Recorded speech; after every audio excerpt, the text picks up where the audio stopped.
strada da tracciare è quella dell'apertura immediata di un tavolo nazionale al Mise.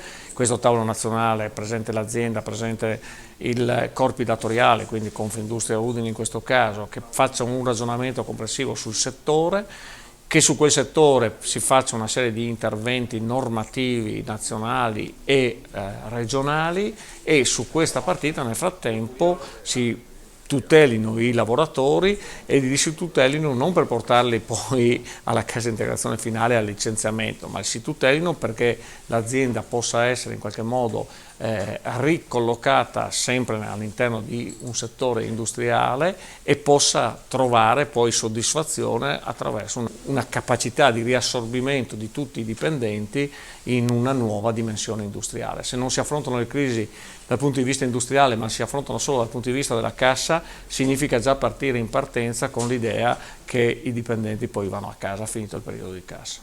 Le attività produttive vanno al 2,3% delle risorse. Bisogna considerare che questa cifra è complessivamente inadeguata.